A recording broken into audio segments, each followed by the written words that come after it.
আরে welcome to my channel brown girl পূজাতে তোমাদেরকে অনেক অনেক স্বাগত। নিশ্চয়ই তোমরা থাম্বনেল দেখে চলে এসছো। অবশ্যই তোমাদের সাথে শেয়ার করব ফুল ভিডিওটা। তো শেষ অবধি ভিডিওটা দেখতে থাকো অ্যান্ড লাইক করো অ্যান্ড কমেন্ট করো অ্যান্ড সাবস্ক্রাইব করতে ভুলো না। প্রথমেই আমরা চলে এসেছি রা বাংলা, দেখতেই পাচ্ছ রা বাংলাতে আমরা চলে এসেছি। আর প্রথমেই থাম্বনেলে যার সাথে আমার ছবিটা দেখেছো সে হচ্ছে একজন ইউটিউবার, মাউন্টেন গার্ল সুপর্ণা। ঠিক আছে, তোমরা যদি কেউ যদি তাকে চিনে থাকো অবশ্যই কমেন্ট করো, জানিও। তার সাথে আমার দেখা হয়েছিল আর এটা ছিল আমাদের সেকেন্ড ডে। ঠিক আছে, তো এখান থেকে আমরা ডাইরেক্ট চলে গেছিলাম গ্যাংটকে। এখানে ঘুরিয়ে টুরিয়ে তারপর আমরা গ্যাংটকে যাব। তো এখানে আমরা চলে এসেছি রা বাংলা। রা বাংলাটা দেখতেই পাচ্ছ, কি অপূর্ব সুন্দর একটা দৃশ্য। জাস্ট মনে হচ্ছে আমি বিদেশে এসেছি। দেখতেই পাচ্ছ কতটা সুন্দর, মানে আমি চোখের সামনে দেখেছি, মানে এতটাই অপূর্ব লাগছিল তোমাদেরকে বলে বোঝাতেই পারবো না। আর মানে কোনায় কোনায় সৌন্দর্য লুকিয়ে আছে, বুঝতে পারলে? মানে আমি যেটা বলতে চাইছি তোমরা আই থিঙ্ক বুঝতেই পেরেছো।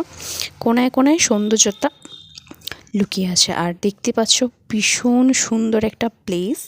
তো আমরা ছজনে যেহেতু গিয়েছিলাম, অনেক দিন আগে আমি ট্রাভেল ব্লগটা দিয়েছি, এটা কন্টিনিউ করা হয়নি। তোমরা অবশ্যই ভিডিওটা কন্টিনিউ করো। তোমরা যদি নতুন হও অবশ্যই চ্যানেলটিকে সাবস্ক্রাইব করতে ভুলো না। আমি তোমাদের জন্য আরও দারুণ দারুণ ভিডিও আনবো। পুজোর পরে আর একটা ব্লগ আসবে। আর দেখতে পাচ্ছ অপরূপ সৌন্দর্য কাকে বলে, তোমরা হয়তো না দেখলে বিশ্বাসই করতে না। আর তার থেকে বড় কথা, আমি বিশ্বাস করতে পারছিলাম না, মনে হচ্ছে আমি একটা বিদেশে এসেছি। আর দেখতেই পাচ্ছ এই সিঁড়িগুলো, এটা হচ্ছে 200টা সিঁড়ি। ইয়েস, ঠিকই শুনছো, 200টা সিঁড়ি থেকে আমরা নামবো। উপর থেকে দেখাচ্ছিলাম, তারপর এখন 200টা সিঁড়ি আছে, 50 আবার একটু গ্যাপ, 50টা আবার গ্যাপ। তো দেখতেই পাচ্ছ নেবে সমতল ভূমি, আবার যখন উপরে উঠবো আবার 50টা সিঁড়ি, মানে সরি 200টা, মানে টোটাল 400টা সিঁড়ি।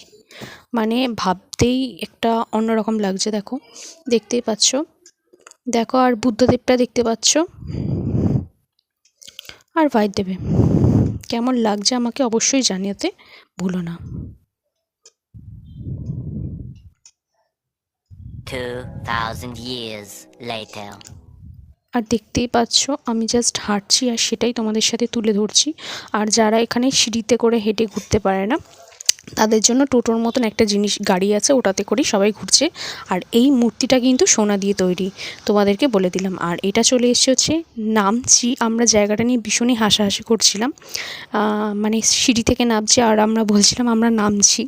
যাই হোক, আর আমরা মন্দিরে ঢোকার গেট পেলাম না, আর জানি না বন্ধ ছিল না কি ছিল, আমি ঠিক বুঝতে পারছিলাম না। বাট তোমরা জাস্ট লুকটা দেখো, উফ এত অপূর্ব লাগছে না, মানে জাস্ট বলে বোঝাতে পারবো না। আর রোদটাও ভীষণ সুন্দর ছিল, যার ফলে ফটো এবং ভিডিও দুটোই খুবই সুন্দর এসেছিলো। আর এটা হচ্ছে চারধাম। চারধাম হচ্ছে আমাদের যে ভারতবর্ষের চারদিকে যে 4টে মন্দির আছে নামকরা, সেই মন্দিরগুলোই।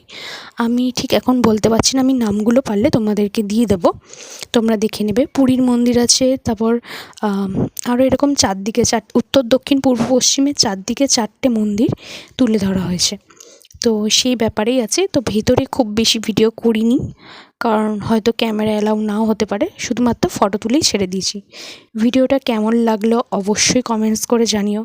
আর একটা ভিডিও আসবে নাথুলা পাস নিয়ে, খুব শিগগিরই তোমাদের সাথে শেয়ার করব, বাট এখন না, পুজোর পরে। আর চ্যানেলে নতুন হলে অবশ্যই সাবস্ক্রাইব করো। আর দেখতেই পাচ্ছ দৃশ্যটা কতটা সুন্দর, চারদিকে 4টে মন্দির ওটাই তুলে ধরেছে। আর স্বয়ং ভোলানাথ বসে আছেন, আমাদেরকে দেখছে, আশীর্বাদ করবেন। তো অবশ্যই চ্যানেলটিকে সাবস্ক্রাইব করতে ভুলো না। Tata, love you all. খুব তাড়াতাড়ি তোমাদের সাথে দেখা হচ্ছে নতুন একটা ভিডিওতে। Thanks for watching and tata, love you all.